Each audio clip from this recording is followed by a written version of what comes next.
Hello fellow mutants, welcome back to another video, and in this video we're going to talk about how apparently five there are five big ways that the Arrowverse was ruined by the Crisis on Infinite Earths crossover. So let's give this a read, shall we? Because this actually interested me.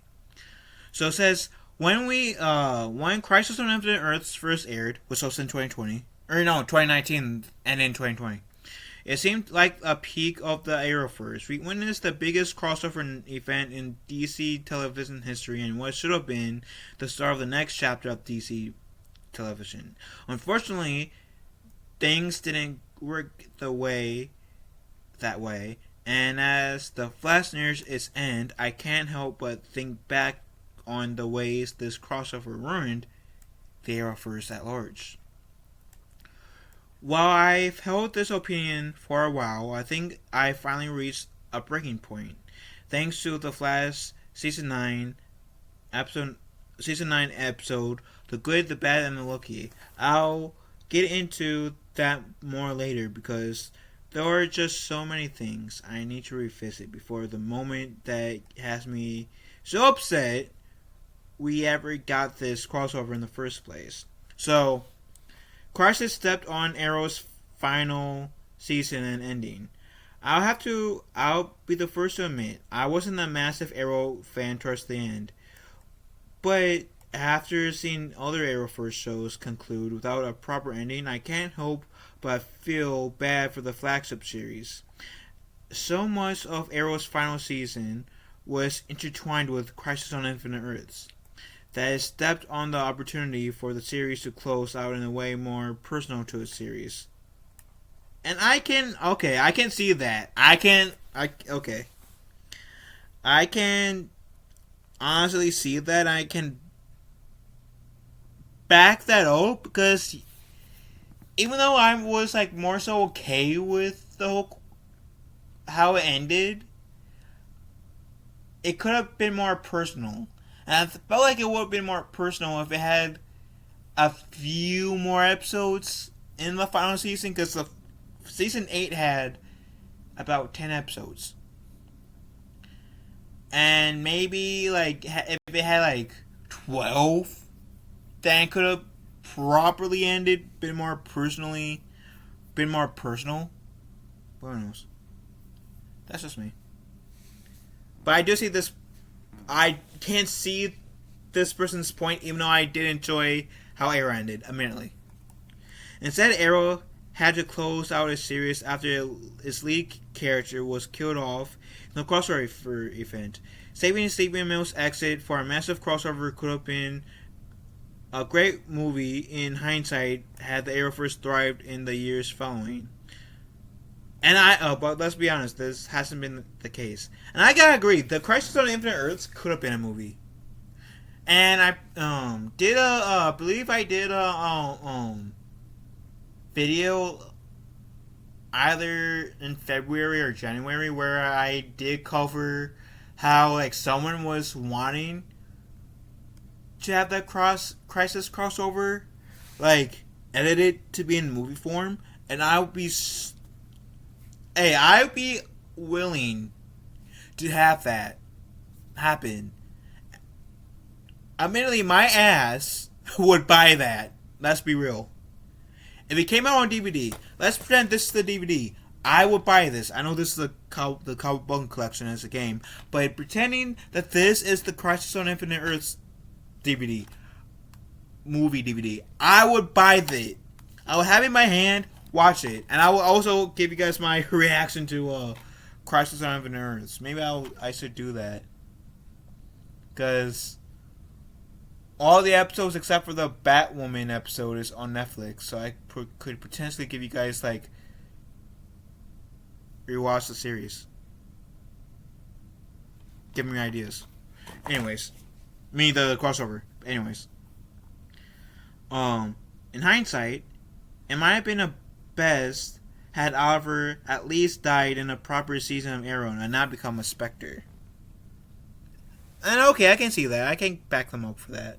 Because, yeah, the whole Oliver dying, or becoming a Spectre and dying, That can be a hit or miss. And I've heard that he's going to make a return in the final season of The Flash. Um, so, admittedly, I'm very interested in how they're going to do it. Apparently, it's not going to step on any of what came before, and so I'm very intrigued on how they will bring Oliver back. So yeah, some shows pretend like Crisis never happened. Superman Lois has had a lot of success on the CW, and weirdly enough, it wouldn't be possible if it weren't for Crisis on Infinite Earths. Also, Superman Lois, the show, loves to flirt with the idea of one moment it wants to be part of the Arrowverse, the next it doesn't. So literally, I feel like Superman Lois is that one show that likes to flirt with the Arrowverse that's kind of in the Arrowverse, but kind of not. It's so goddamn confusing. So freaking confusing. It was a mega crossover that retconned Lois and Clark's baby for two teenage sons, which laid the groundwork for the series that we see today. And you can't say that's true. That's true. And yet, despite that, Superman and Lois made a distinctive effort to minimize any mentions to the greater Arrowverse and have explicitly confirmed in Season 2 that it takes place in a different world than the Prime Worlds. In other words, the Tyler Hoechlin played Superman and Elizabeth Tulloch played Lois Lane from Crisis aren't even the same versions we're following on this show. It seems like a terrible photo of confidence when the show directly created from the crossover doesn't want to acknowledge it, or the greater universe for that matter. And actually, I'm totally with this. I'm totally with this.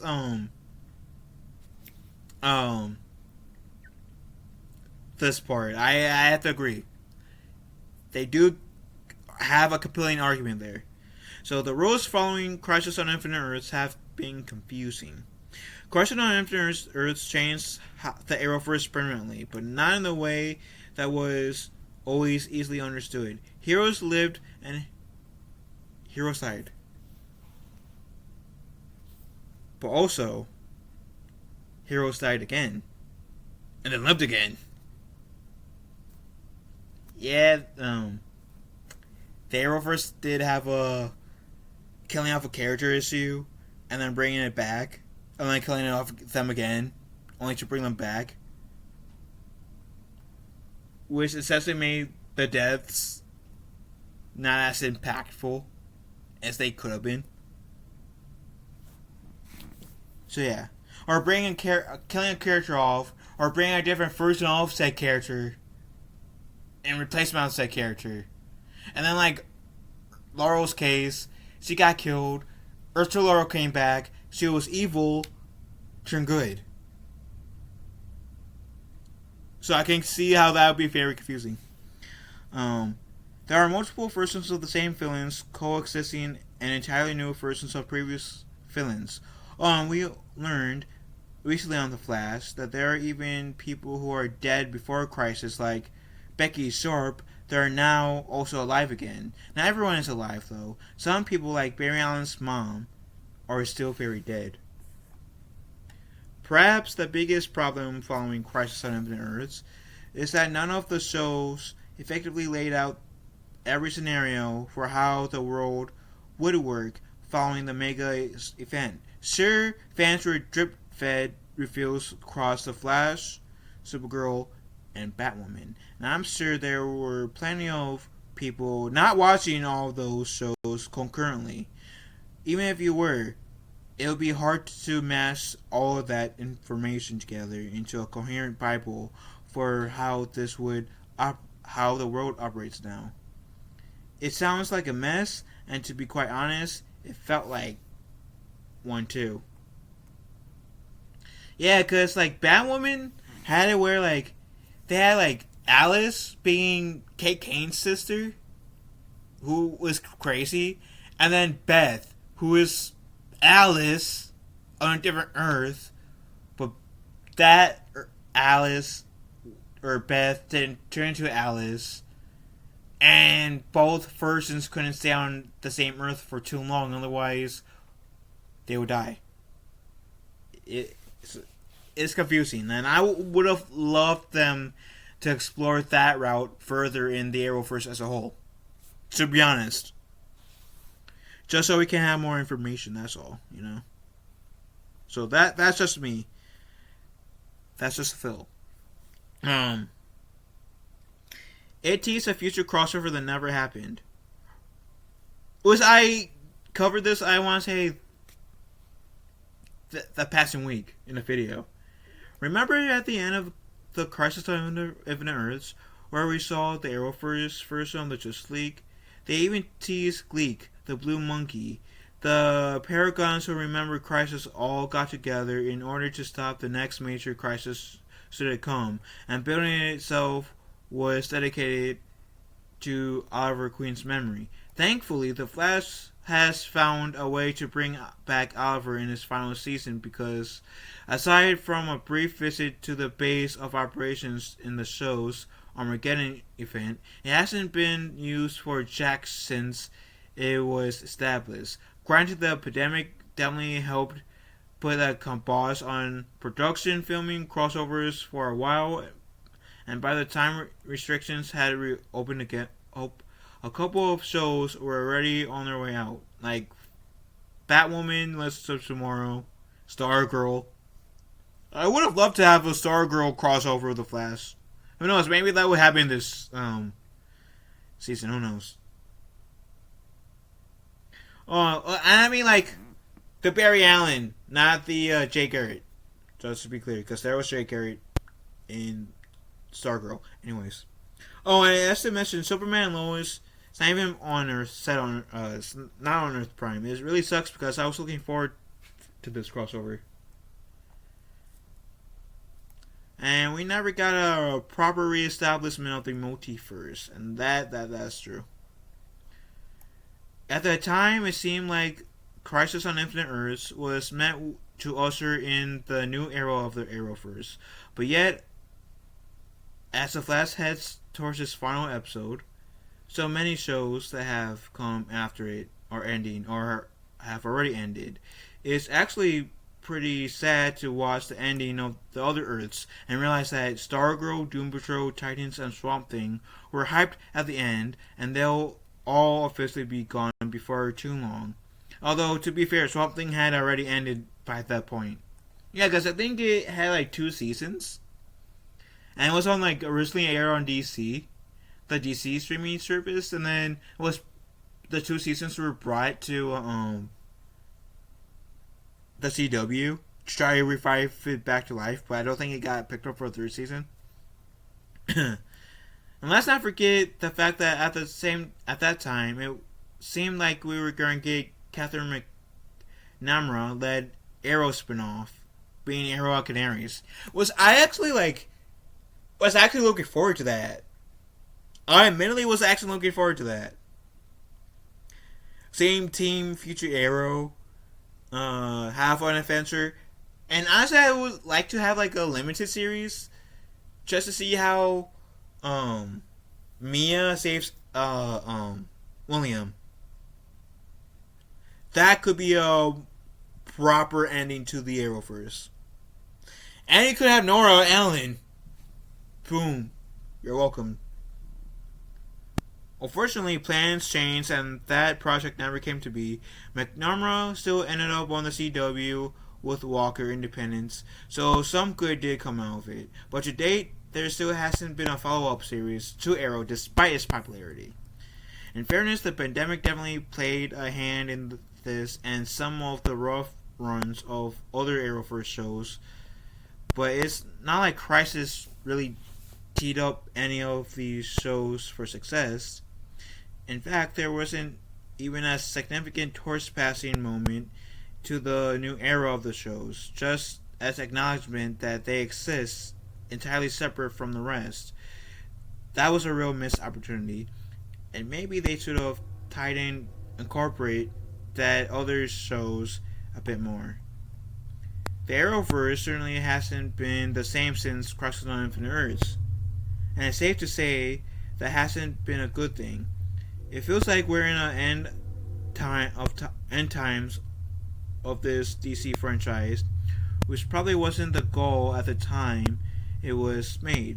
Sure, there were other factors that played into it, but overall, this crossover didn't do anything to help the situation. While it's not what it once was, fans of the Arrowverse can still catch the franchise remaining shows on the CW. In fact, the network just kicked off Gotham Knights, which is definitely worth the watch. Get along with other shows. Okay, I'm not gonna finish that because I watched the first episode of Gotham Knights, and it's a really horrible. Like, I don't like it. I will give Fit 6 episodes. That might be too kind, but 6 episodes to win me over. I know episode is out, but Gotham Knights is from the first episode. Oh my god, cringy. But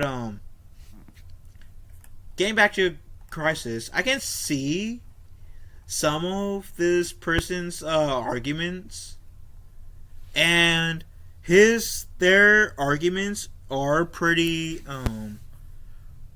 strong, admittedly, and I can essentially see where they are coming from, and I do like how they acknowledge that there are other factors that went into play for why the Arrowverse essentially fell apart, and it was not exactly entirely blaming the Crisis crossover. And you can say to a certain extent the pandemic might have a hand with it, Crisis had a hand to it, and the mishandling of the characters had a hand in it. I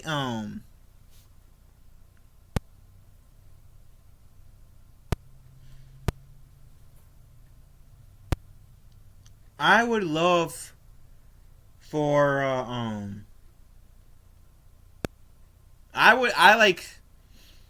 like I said, I would love to have a Mia Queen show. I would love to see the Arrowverse have success, but unfortunately, I don't. That's not going to happen. James Gunn is literally scrapping everything that came before, like putting an end. Like in the DCEU side, I believe it's Aquaman 2 is going to be the end before like of the old DCEU, and the Flash is going to be a soft reboot.